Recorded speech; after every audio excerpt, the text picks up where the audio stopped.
ஊடக அறத்தை கடைபிடித்து வரும் நியூஸ் ஃபோக்கஸ் தமிழ் சேனலை சப்ஸ்கிரைப் பண்ணி ஆதரவு தாருங்கள்.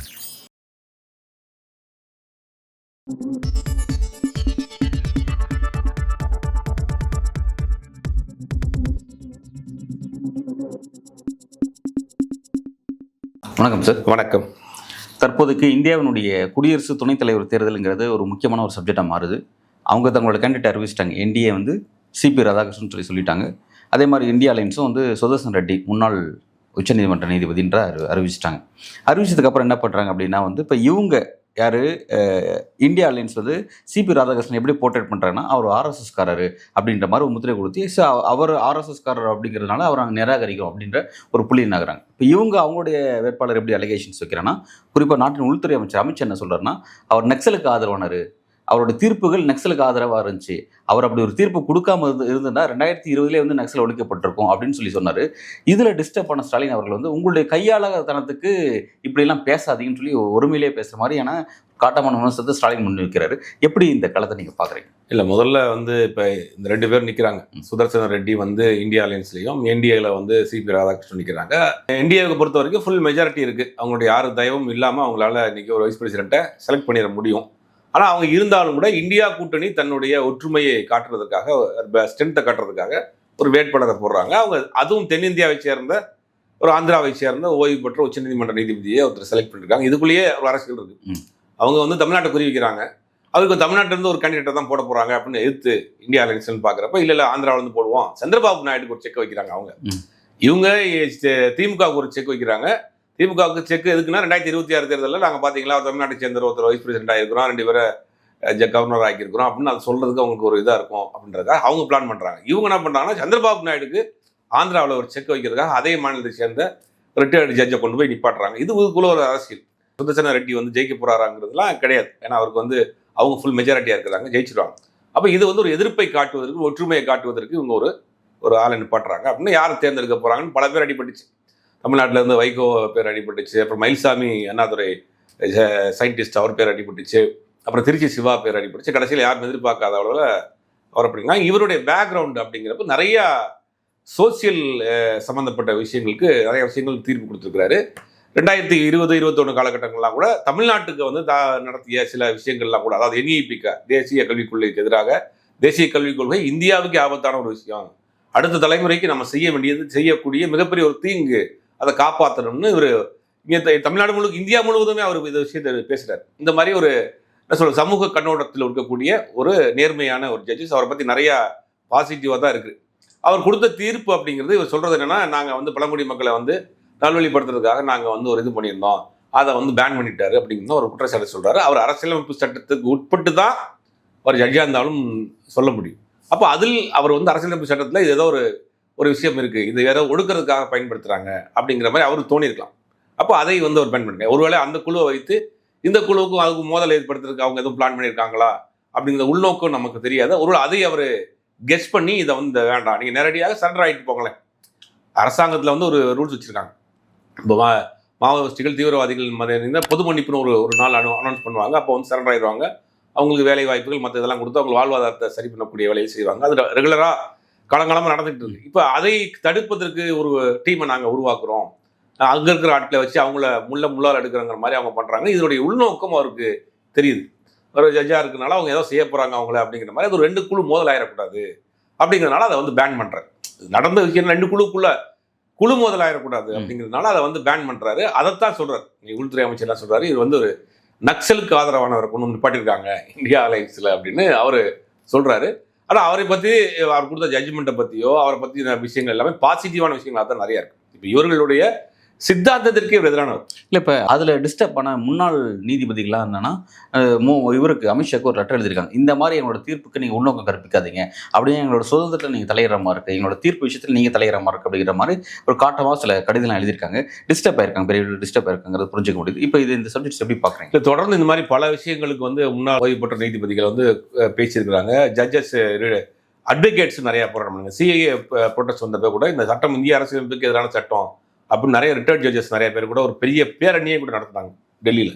அந்த மாதிரியான முக்கியமான விஷயங்கள் வர்றப்ப அவங்க வந்து அவங்கள ஒரு ஹானரபிள் போஸ்டிங்கில் இருந்தோம், சட்டத்தை நம்ம வந்து சொல்லிட்டு இருக்கோம் அப்படின்னால அவங்க அந்த மாதிரியான விஷயங்கள் பண்றாங்க. அப்ப இந்த விஷயத்தை பொறுத்த வரைக்கும் ஒரு ரிட்டையர்டு ஜட்ஜா வந்து நீங்க வந்து அவரை வந்து தனிப்பட்ட முறையில் பேசியிருந்தா பரவாயில்ல, அவர் கொடுத்த தீர்ப்பை நீங்க பேசுறீங்க.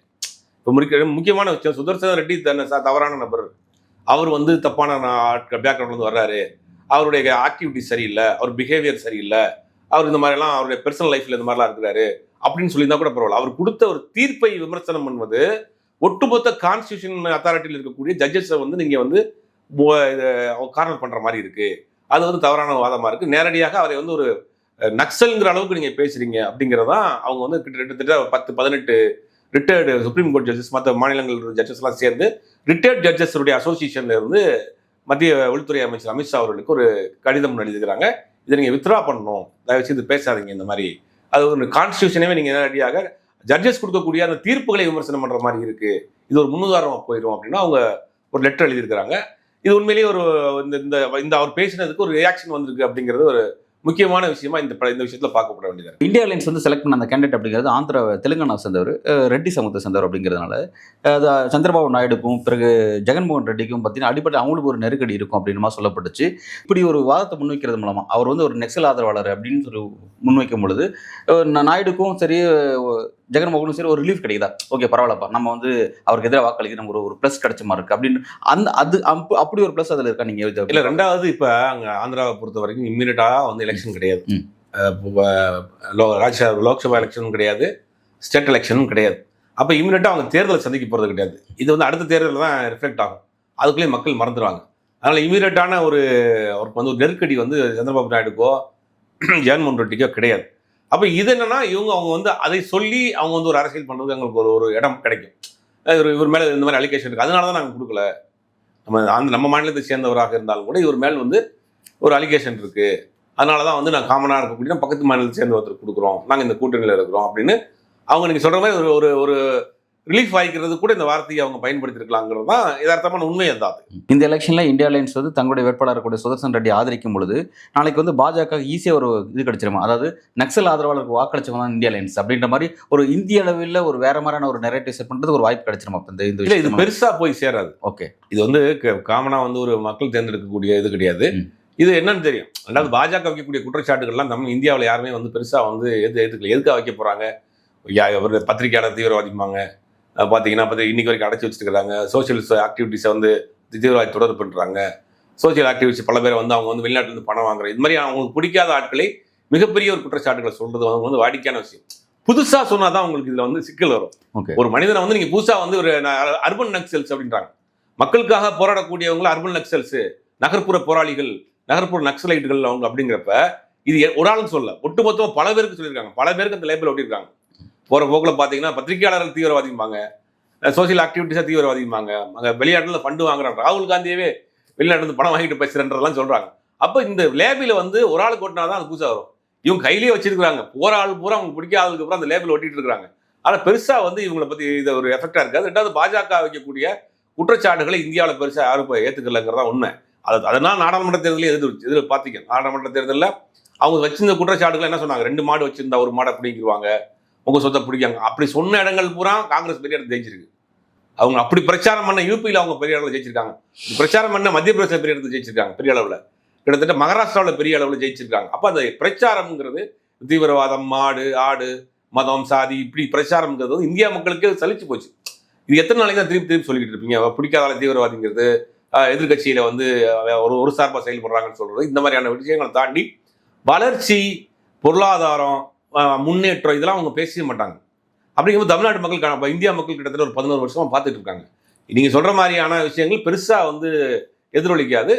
அவர்கள் வந்து அவர்களை காப்பாற்றிக்கிறதுக்காக நாங்க பாத்தீங்கன்னா எதுக்கு இந்த கூட்டணி நாங்கள் ஆதரிக்க எதிர்த்தோம் பார்த்தீங்கன்னா, ஒரு நக்சலைட்டை கொண்டு வர்றாங்க, அதுக்காக தான் நாங்கள் எதிர்த்தோம் அப்படின்னு அவங்க சொல்லிக்கிறதுக்கு நாயுடுக்கும் நிதிஷுக்கும் ஒரு ரிலாக்ஸ் பண்ணி விட்டுருக்காங்க. அவ்வளவுதான், அவங்களுக்கு பேசுறதுக்கு ஒரு லீட் கொடுத்துருக்காங்க, அவ்வளவுதான். இல்லை, நாளை பின்னாடி இப்போ உச்சநீதிமன்ற நீதிபதிகள் நாளைக்கு ஒரு நம்ம தீர்ப்பு வழங்குறதா கூட இப்போ இதெல்லாம் பார்த்து யோசிப்பாங்கல்ல, என்னடா வந்து இப்படிலாம் விமர்சனம் பண்ணுறாங்க தீர்ப்பை, அது கான்ஸ்டியூஷன் பேஸில் உட்காந்துக்கிட்டு உள்துறை அமைச்சர் விமர்சனம் பண்ணுறாரு அப்படிங்கும்போது அவங்களுக்கு ஒரு நெருடல் ஏற்படாதா? இப்படி ஒரு விஷயத்தை ஒரு மறைமுகமான ஒரு நெருக்கடி தான் அது. மறைமுகம் நம்ம ஏற்கனவே பார்த்துருக்குறோம். இந்த உச்சநீதிமன்ற நீதிபதிகள் கொடுத்த தீர்ப்புகள் பலரும் வெளியில் வந்து விமர்சனம் ஆச்சு.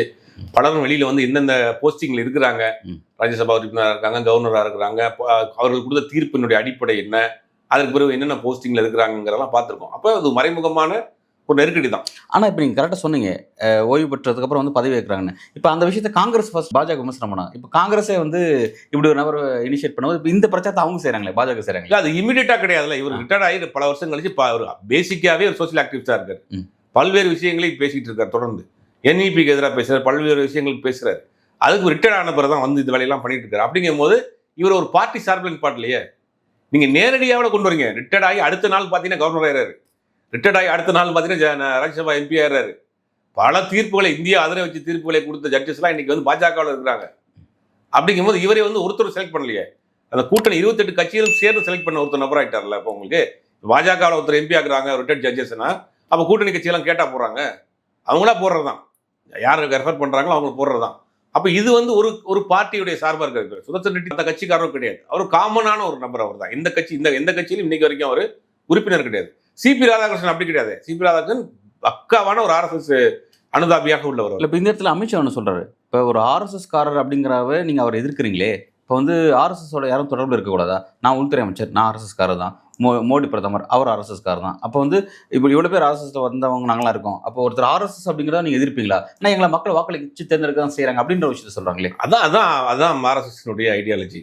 RSS நேரடியாக RSS-னுடைய சித்தாந்தத்தை கொண்டு போய் மக்கள்கிட்ட சொல்லி, RSS கோல்வாக்கருடைய தத்துவங்களை சொல்லிட்டு போய் ஓட்டு கேட்டுங்க, ஜெயிச்சு காட்டுங்க, மக்கள் நாங்கள் எப்படிலாம் ஆட்சி செய்ய போகிறோம் இந்தியாவை அப்படின்னு உங்களோட சித்தாந்தத்தை நீங்கள் சொல்லுங்கள். பாஜகவோட சித்தாந்தம், அது RSS-னுடைய சித்தாந்தத்தை நீங்கள் ஏன் சொல்லி ஓட்டு கேட்க மாட்டேங்கிறீங்க? நாங்கள் சொல்லுங்கள், நாங்கள் இந்திய ராஷ்டிரம் ஆக்க போகிறோம், இந்தியாவில் மாநிலங்களுக்கு அதிகாரம் கிடையாது, இந்தியாவில் இந்தியா முதன்மை மொழி, உங்களுடைய சித்தாந்தம் அதுதானே, அதான் நீங்கள் சொல்லுங்கன்ற சொல்லி ஓட்டு கேட்டுக்கணும். கேட்க மாட்டாங்க. அப்போ என்ன பண்ணுவாங்கன்னா, ஒவ்வொரு காலகட்டத்திலையும் RSS-னுடைய கொள்கைகளை இம்ப்ளிமெண்ட் பண்ண. RSS வந்து ஒரு அமைப்பு. அந்த அமைப்புக்கு பல கிளை அமைப்புகள் இருக்கு.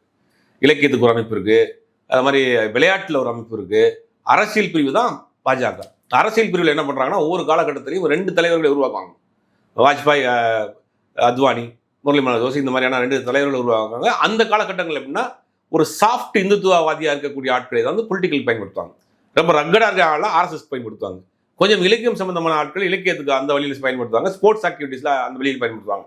அப்படி அரசியலுக்கு பயன்படுத்தப்பட்டவர்கள் 2 பேர், அத்வானி, வாஜ்பாயை பொறுத்த வரைக்கும் தன்னுடைய ஒரு சாஃப்ட் இந்துத்துவவாதியாக காமிச்சுக்கிறார்.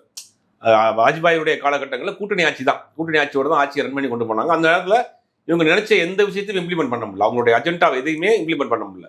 அதற்கு பிறகு கொஞ்சம் ஓப்பனான ஒரு இந்துத்துவ நபராக இருக்கக்கூடிய பிரைம் மினிஸ்டரை கொண்டு வந்து வைக்கிறாங்க. அப்போ வைக்கிறப்ப அவர் ஸ்ட்ராங்காகவே பண்ணுறாரு. அப்போ என்னென்ன பண்ணுறாங்கன்னா, அவருடைய விஷயங்கள் சில விஷயங்கள் டேரக்டாக பண்ண முடியாது.